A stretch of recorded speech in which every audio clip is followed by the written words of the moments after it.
and Aaron. Phil and Al, who are here. The genius Matt Dedish, Jen Harrington. Matt is one of the writers, Jen's one of the associate producers, and did a lot of bullshit to get it finished in the end, so thank you to all. Yes, so world premiere, pretty exciting, Jeremy. Are you excited? No. Jeremy flew all the way from Los Angeles for this moment, so it's pretty exciting. Yeah, I'm pretty nervous. So let me start by asking you guys some questions, which is, I showed you the producer Cassidy reached out to you guys about the project, and you read the script. And I've always been curious about when we went to Denmark to record the score itself, what that time was like. If you could talk a little bit about that. Yeah, but I'll step back a stage because we got the script first, and I think we were on a flight from LA to New York, I think, and had the chance to read it, and it's very heavy. It's an intense, very intense script, and I think by the time we got to New York, we both read it, and we were both like, yeah, we can understand where Jeremy's coming from. I mean, it's fairly dark. Yeah, it's dark. It's dark. Jeremy's from Pittsburgh. Yeah. So that should be factored into it. Yeah, and it's set where I grew up in this little shitty small town about an hour outside of the city of Pittsburgh. So a small town outside of a small town. And it's kind of, I look at it like a post-apocalyptic landscape. Like if zombies showed up, it would be the same fucking thing as it is right now. Yeah. Yeah. So, and so at that point, we just read the script, but we hadn't seen anything. We met, I think we met with you by that time, yeah. So we were on board, just from reading the script, and as Jeremy mentioned, it turned out that we had some things going on in Europe, so Aaron and I rented a house in Denmark. Where was it? Just really quickly, I'm going to propose something a little radical. Oh, yeah, go on. If any of you guys have any questions and want to help make this more interactive, please raise your hand, or we don't want to just do all the talking. Yeah. So we're not used to the speaking circuit. I don't think any of us. So again, if it gets a little slow, please feel free to pitch in. We rented a house just outside of Copenhagen, and I think I was reading something. Whatever. My goodness, we were in a house in Copenhagen, and I guess as you'll see from the film, you might imagine that it was winter in Copenhagen when we were working, but it was actually in the middle of summer. It couldn't have been more beautiful and peaceful. And I guess the reason I bring that up, it's just the way that Angus tended to work. But I don't think that we're so much influenced by our surroundings in terms, for example, like if we were recording against more tropical, I don't think it affects the music because the surroundings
cutting the movie, we used what's called temp music, so it's just like pulls from my MP3 collection, and layered them in to help get a sense of the tempo and the tone and the pace of the scenes.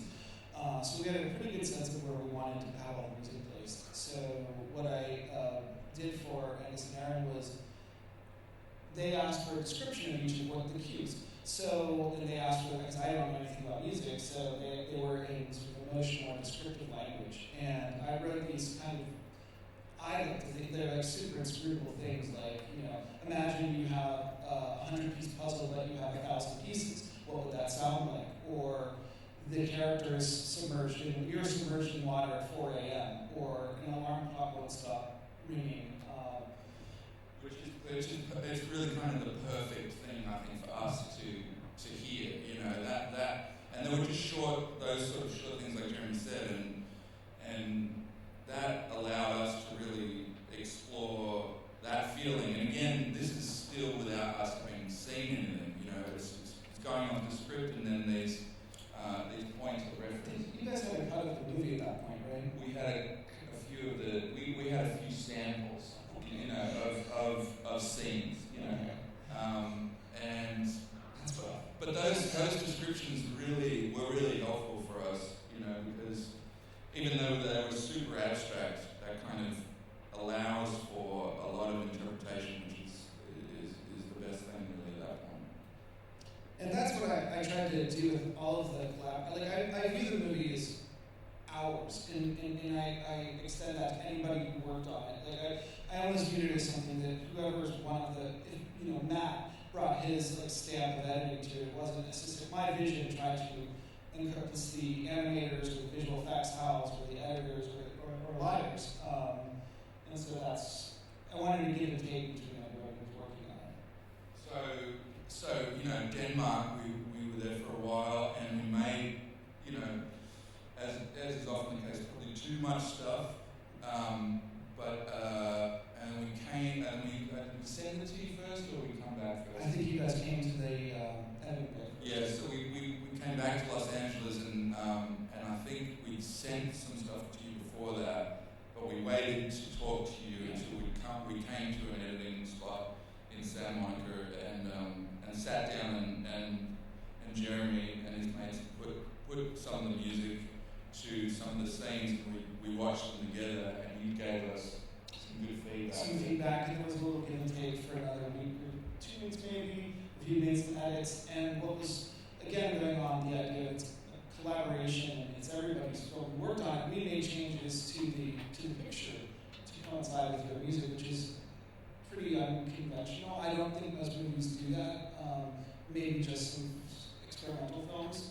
But the music, how it functions in the film, as you'll see, is really the access point to the main character's emotions, because she's very distant, and the film is abstract and it's mixed media, so it's still photography and it's Super 8 film, and the music that they created, which was always the intention of it, is to kind of cut through that and to guide you right through the emotions. And when I got all the music from them, that was probably I was thinking about this, is the single most difficult thing in the years of making this movie was choosing and placing those music, because there was such an abundance of material, and there's really great stuff that they gave that I still thinking maybe we should use that there, or there was, every track was incredible, and so I made the spreadsheet, Excel spreadsheet, and tried to mix and match things and pick, and to try to guide the audience through that as I saw it. And the same goes for us, because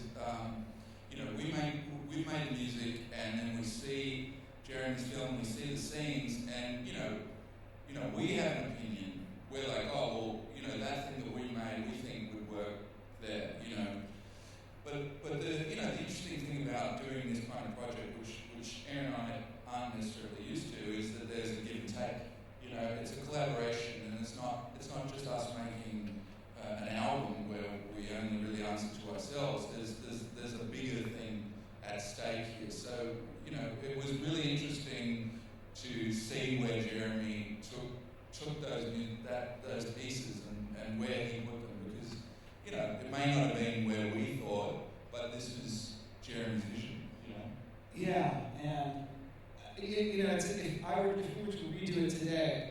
I bet some of them wouldn't land in the same places. Well, But maybe they do it. that's, yeah, and if we made the music today, it wouldn't be the same. Right. But that's part of it. That's what's interesting about doing these sort of things. I mean, you know, there was a track, or a couple of tracks that we made, you know, because Jeremy, you know, I don't think it was specific, but you know, it's instrumental music. But there were a couple of instances that we made tracks where we sang on. Yeah. You know, and you make a song like that, and you sing on it, and you write lyrics, and you think, oh, you get a bit invested in it, you know what I mean? And so it was interesting, you know, an interesting situation, you know, in regard to those sort of tracks. But yeah, in terms of then putting it together, I think it you know, as you can understand, it's a long process. I mean, it's not as long as the whole making of the whole thing, which is forever. But in terms of our process, there is quite a lot of time spent in really kind of detailing bits and pieces to match the actual moving pictures. So, you know, we made a track that's, say, 8 minutes long. Jeremy wanted to use it for a 3-minute scene, and so, but then it's got to reach a climax. It's got to come back down. It's got those sort of things which you know you refine. Could you talk about the lyrics? Is that something you feel comfortable talking about? Because there's one in the film now, you'll see about 2/3 of the way through is the first time that you hear Angus's voice singing, and it's this kind of turning point for the main character, and that's why I wouldn't change. Like, I love that when you hear Angus's voice, you know the characters that emotionally. So you didn't really envision that when No, not at all. Yeah. Not at all. Yeah. And I've been curious all this time about the lyrics. Yeah, well, I think the best way to put it is that, you know, going back to even reading the script. I mean, the fact that it's dark, it has to do with mental illness and things like that, which are not foreign to us. So that kind of subject matter is easily, you know, mined. And I think that the lyrics really are things that just come from those feelings that you gave us, you know, which we also kind of connected to, you know. And I think we could have gone way down that track, you know, if we thought that's what you wanted. But yeah, no, but you know, like I said, when you do write that and it is an emotional kind of state, then you do get very invested in it, you know. And I'm glad there is a bit of that. Yeah, I love that. I mean, it was my favorite. The way that the music works with the images, and so at that point you also see Lindsay Shaw's the main character. She's kind of well known in America for the show called Pretty Little Liars. I don't know if you have here or not. But we used real pictures of Lindsay growing up as a baby and as an adolescent, and to hear the vocals over those pictures, I found it very moving, and I'm so honored that that's in the film. Yeah, I'm glad it worked out too. But tell us more, Jeremy, about writing the film. You know? Yeah. I mean, it's got to be a thing that comes from way down deep, you know. Yeah, it kind of came about when the director John Hughes died, and he made The Breakfast Club and 16 Candles and Green and Pink, and I hadn't seen any of those movies, so I started watching them and was very inspired by them, and I kind of wondered what a Molly Ringwald character would be like in this day and age. And then somehow, you know, ineffably or inexplicably, it connected with my own past. And what would I be doing with my life if I hadn't I went to film school in Los Angeles, and I had moved out there and had those experiences. What would that be like? You know, and it deals with depression and anxiety, and so I just sort of wanted to expand upon that, and dig into that. Yeah, and it reflects a lot from your childhood, right? Growing up. Certain aspects of it, yes. And it definitely, I mean, a lot of it too came from going back there to visit my mom for Christmas and just wondering what the hell people do. Yeah. And so you see in the film there's these documentary interviews with women, and that really came because we would just drive around and do whatever Christmas errands we had, and I would always look at these people's houses and wonder what they did. So, in a sense, making the film was to answer that question about what people do with their lives back there. Yeah. I mean, I think that as I said at the beginning, Pittsburgh and the Midwest of America, I mean, and especially at Christmas, you know, because that's when you go visit those places. It's pretty dark. It's grim. It's grim. The trees, you know, no leaves and against the sky. It's a very striking kind of dark sort of. Don't move there. Whatever you do, don't. Doesn't it have the second highest concentration of German-speaking immigrants? Second to like Milwaukee? It probably does. My dad's. Yeah. My dad's still knows. My dad did. Played polka music, which is like German-based polka music back there, and there's a whole culture. So there is a Germanic influence back there. And I like beer and sausage a lot. So how switching gears a bit, how much anxiety do you feel when you come here to show the film for the first time? I mean, because we know, you know, when we put out a record, it's frightening, you know. And it's supposed to be, you know. I mean, that's the way I think you make good things, you know, because you're scared. You don't know how people react. I mean, being sure is a sure sign that something's wrong. That's interesting. Yeah. So I mean, for you, particularly with a film, because I always put making a film and writing a novel way up there in the arts in terms of the difficulty factor, you know. And I think making film is a really big one because it involves so many people, you know. Yeah. And so there's a lot of people who are looking to you, you know. So, you know, I'm an anxious person in general. As you'll see by the film, I think it kind of captures that, like, quick thinking and, you know, observant anxiety feeling. So being here, you know, I'm sweating. I'll be honest. I hope that you like the film. And if you don't, you can tell me, because that's another thing about making a film. And I don't know if this is like making records. That by the end of it, you have no feelings left. That it's just like you've been pummeled into oblivion. Yeah. So. Yeah, that's cool. Do you guys have any thoughts or questions you want to throw up here? Daniel, I see you've got your hand raised.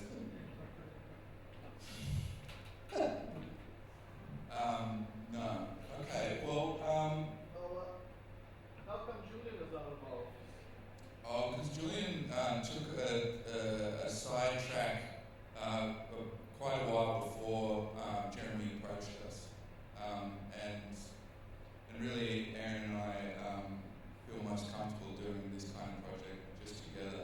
And Aaron and I have been together since we began Liars, and really a lot of the musical work is just between him and I. So actually it came at a perfect time for that because it really sort of crystallized things for us and allowed us to be very together on this project, which was important.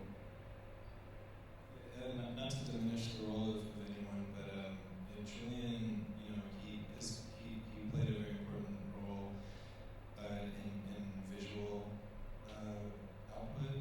And generally, Angus and I would tackle the music area of that. We usually just try to not specify what each of us do, just to keep it more of like a mystery. So it seems like less of one person's output rather than, you know, one person's department. But Did it influence any of the work on the next album, the soundtrack? Did it carry over in any way? Oh yeah, I mean, you know, with us, it's everything's a learning process. You know, we're still to this day learning how to make music. You know, and when you get the opportunity to sit in a house together in Denmark for a week, just working with computer programs and electronic music in this very, you know, interesting way. It you know, we learn every time we do something like that.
we've been working on a new record, and you know, you really want to just make it instrumental. I mean, because there's really, really fun things you can do when you're not concerned about, whoa, there's got to be a chorus in there or something, you know. So, but sometimes you got to resist that urge a bit too.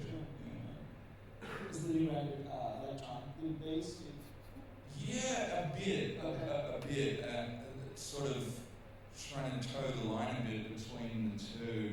I suppose. I think one way to talk about it is, you know, when you step into the electronic world, what's interesting is that the computer can do so much for you. You know, a lot actually. At some point when we made our first electronic record, which was Wish You, I had a real mental back and forth with you know, how much of it was I actually making. You know what I mean? Really? Because there's a lot of programs that give you back stuff so much, and you can dial up so much stuff, and it's not the same as actually hitting a drum with your hand or something. So with this record, I think what's been interesting is trying to still use some of those tools in the computer, but to make them do the wrong thing, you know, to somehow make it feel a little bit more natural and off, you know. Yeah. Because there's a way of working with a computer that can feel very grid-like, you know, which is sort of the natural state of the computer, and then you trying to move it away from that where it feels more organic, you know, is interesting. Well, that's what's, you know, that was one of the reasons I was hoping that to collaborate with you two on the score, was that I knew it was going to be a primarily electronic score, but I didn't want, you know, just an electronic producer to make it. What I was excited about, and same when Wish came out too, is the same reason of hearing that way that you would mess with electronics, and that it wouldn't. I was hoping for something more timeless than, you know, trends in electronic music change so fast, they don't techno or whatever, you know, and so that's one of the reasons I wanted to collaborate with you guys, because I thought this would be interesting. And I think that what you guys will see is the way that Jeremy made the film is, you know, for want of a better word, a bit messy. Yeah. Yeah, you know, and so it shouldn't be clean, you know, it's and fortunately the way we work with computers and things is slightly wrong, and so things don't come out polished, you know, and I think that's what sort of works. Right. I don't know if you know that, and again, this is the first time Angus and I had the pleasure to score a film, thanks to Jeremy. But I don't know if you noticed, but we had tried different ways to take it off the grid, like a lot of the music we wrote, we didn't even do it too visual. It's just we would watch it, read the script, and try to get the general feeling or sense of the plot movement, and just based off of memory, because I think music has to go through so many stages with filmmaking and editing, and sometimes seeing those emotional cues, you sync up something like a sound to concur with that, and we just wanted to have a variety. You know, we did both. You know, we made music to the actual film, and then also just our thoughts on the film, just to add some variety and surrender a bit of control to Jeremy. Yeah. And Jeremy's input was important because, you know, I don't know, I mean, at least for me, in some instances you think, oh, it's a movie, so it should have this spring thing, you know, and But that wouldn't fit the character. Yeah, no. Yeah, that wouldn't have, that would have sucked. Yeah. Although I love Sister World, even with the strings on that, this was something that I wanted, something else. Yeah. And that was good to hear, I think, you know, because at some point I'm sure I tried that, you know, thought about, this, you know, but in the end it was the things that were more disturbed that worked better, Yeah. Any more questions? Yes. Little. What are you thinking about, like, narrative and non-narrative? Because the movie, I think, is like narrative one. Yeah, it's a narrative film. And the music,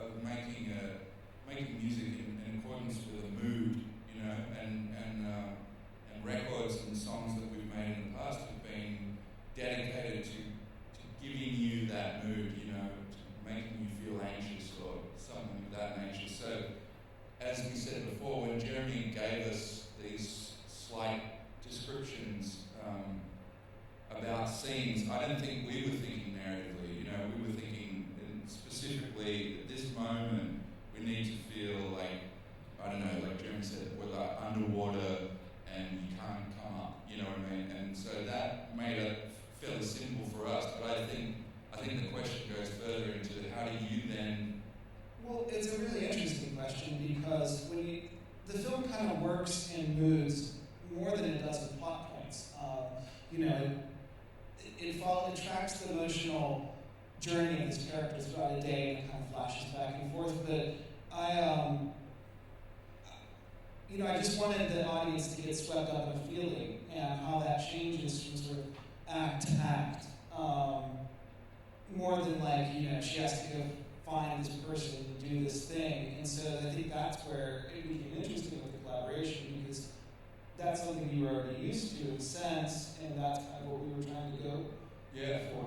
I can think of a scene early on in the film where main character is going into a doctor's office, hospital kind of thing, sort of smoking and anxious and out there, you know, and so when you break it down in that way, it's fairly simple to think, okay, well this has got to be that kind of music where you're just like, you know, you feel your own heart pumping, you know, in your body. So, you know, I think if you break it down that way, it's fairly easy to. Yeah, exactly. Any other questions? I think somebody over there. Yes. Yeah, I was just wondering, as you said, it's your first score, and you talked a little bit about having to giving up control of the music. A lot of bands I know who've done their first score have a very romantic idea about what film music is. They think it gives them a chance to be expansive. And how was that for you? I mean, giving up that control in the part of the collaborative process. Was that easy for you? How did that work out?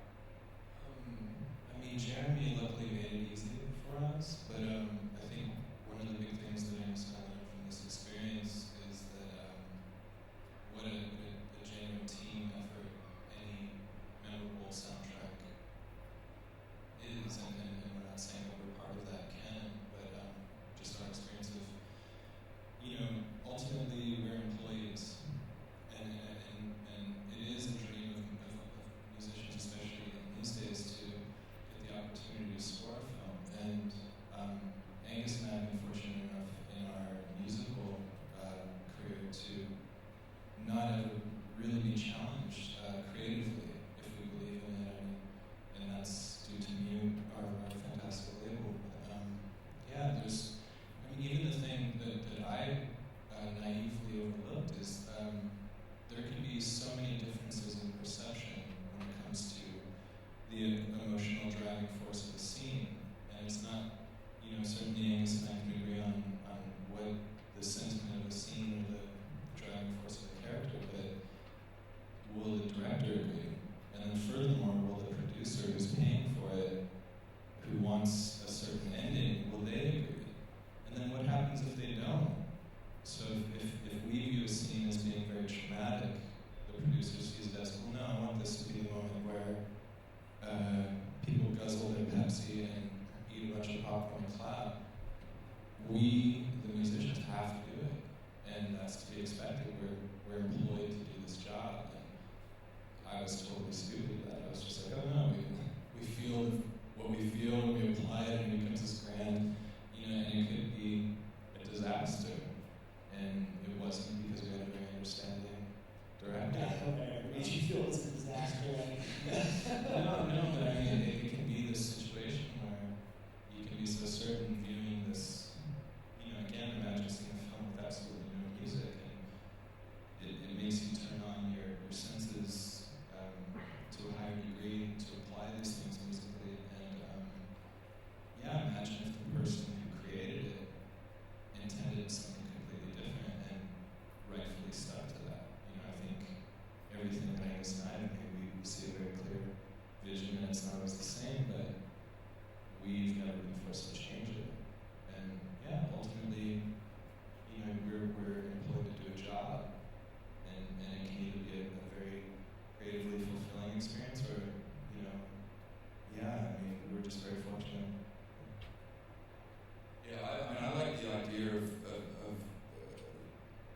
about there being a director. You know, I like the idea of that. I like the fact that Jeremy's lived with this project for more than years. You know, I mean, he probably grew up with this idea gnawing away at him, and this is, you know, we've just stepped in the last moments, and he's asked for our help, and I think that's the way we saw it. So I don't think we had any problem with adjusting, you know, to fit his vision, you know, because in the end that's what it is, and it's not our vision, you know, we're just there to help. Well, and thanks for that.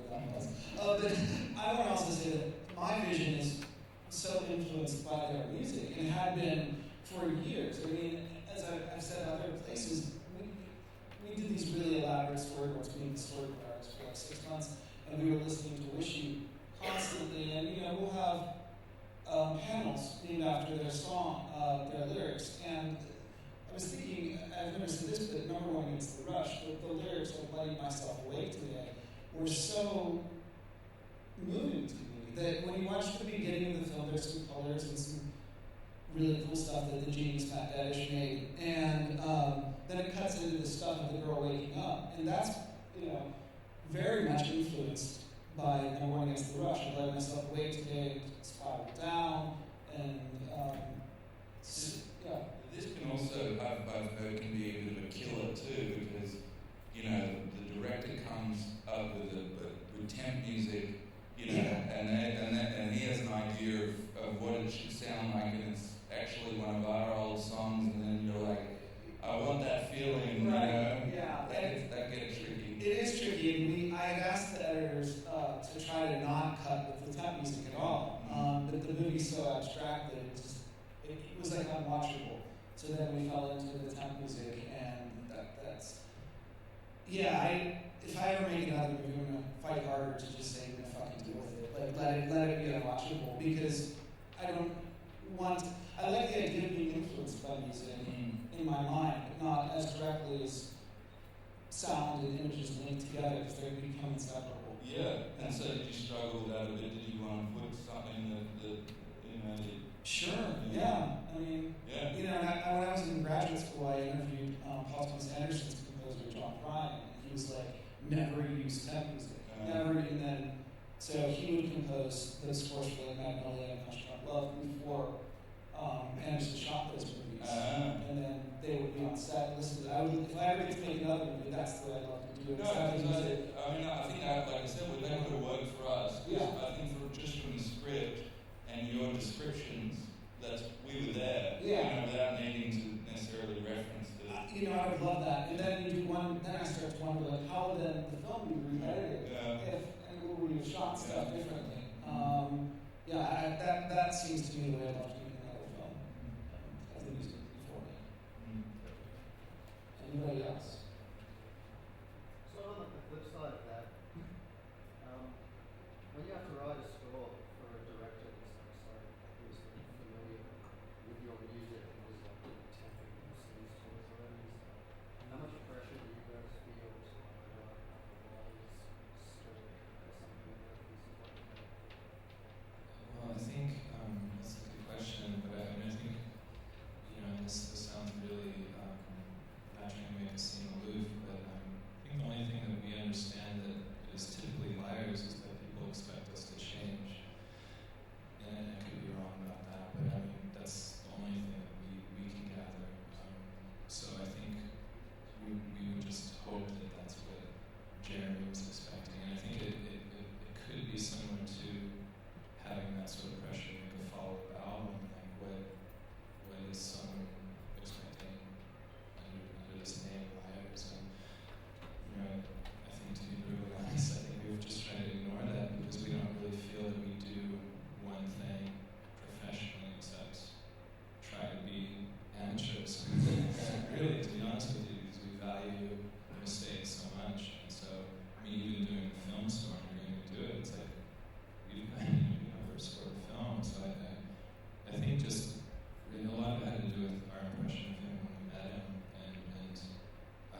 sent us a file of other people's music he likes, you know, and I thought that was really interesting too, because that was also a sort of a learning process for me. I mean, there were things that he was listening to that I hadn't heard and that I found really interesting, you know, and so there was a back and forth there just musically that was interesting. I've always been curious about that. If any of that, if it was inspiring or debilitating or annoying or what, you know. No, I mean that's that. I mean I really enjoy that, you know, and I think it's safe to say that how we consume music nowadays is tricky in terms of what source it's coming from and whatever. When someone you're about to collaborate with, you know, gives you a hard drive of, you know, a ton of music, it's really interesting and it was really inspiring in that way. Yeah. And just, you know, there was things like Andy Stott, Paxton Plug, Alessandro Fortini, sort of. I mean, he knows music. You know, it's not like he just is relies on it. Yeah. But to go back to your question, there were moments though where I think we felt a strange conflict where I don't know if you were thinking this, but it was just like, God, should we do something orchestral? Should we do something more adult or grown up or professional? And there are times where the scene I think really called for it. There's a piece of music that made the final film where it has a piano, just like an untreated piano. It's beautiful. I'm just thinking God, are we just the biggest amateurs? Is this gonna sound you know, are we trying to wear adult clothes and people can just see right through yeah. But then that's also super fun for us to be like, oh, let's make a track that's just piano in that sort of beautiful, haunting way. It's, you know, the bottom line is that the opportunity that you get in this scenario is just so exciting, you know, to be able to do things that you know, in your normal run of work, you don't get to do, so that was great. That's a beautiful piece. It's very near the end of the film, and it's kind of a release from the anxiety and the depression. When it comes in, you'll hear it. You'll hear it in the end. It's called telepathic interrogation. You know, it's just another. If we have time for this question, I've always been curious if you want to answer. How did you name the tracks? And what did they mean, if anything? Well, that one specifically came from the second Planet of the Apes one, where they're worshiping a bomb. Has anyone seen those? And my friend, this fantastic artist in Los Angeles, Susie Cohen, we were talking about Planet of the Apes series, and we were talking about this concept of telepathic interrogation. That's awesome. And so there was a lot of self-interrogation about should we use a piano? Yeah, and it all goes back to the cycle of mental illness. The old Planet of the Apes, not the remix. Correct. Yeah. Okay. You know, I've seen the original, but not any of the sequels. But I haven't seen a film. I'm not very knowledgeable about current but where they worship a missile. Yeah. But they worship this missile and they're communicating telepathically. I don't hope I'm not giving away. They're communicating telepathically, and it's like a church and underground because the humans have destroyed the entire world. And there's a relic, which is a nuclear bomb.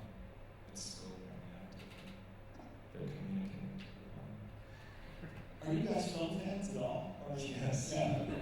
I was going to say, I watched Deer Hunter last night. Oh God, that's amazing. And set in... Yes, it was actually shot and set right where I grew up. Yeah. Dark. Yeah, I believe that. Yeah, I love that film. It's sad that Michael Cimino just passed away. Who directed it. Great movie. In fact, I would tell you to go skip this movie and watch that, but I'm really glad you're here, so don't do that. Well, do you have any other questions? Yeah, guys, thanks for having us. Hopefully we answered your questions. Yeah. Any more questions? All right, well, we'll have the world premiere. Thank you. Yeah.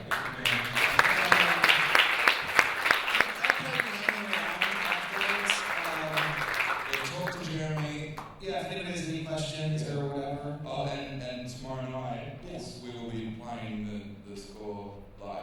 It's going to be awesome.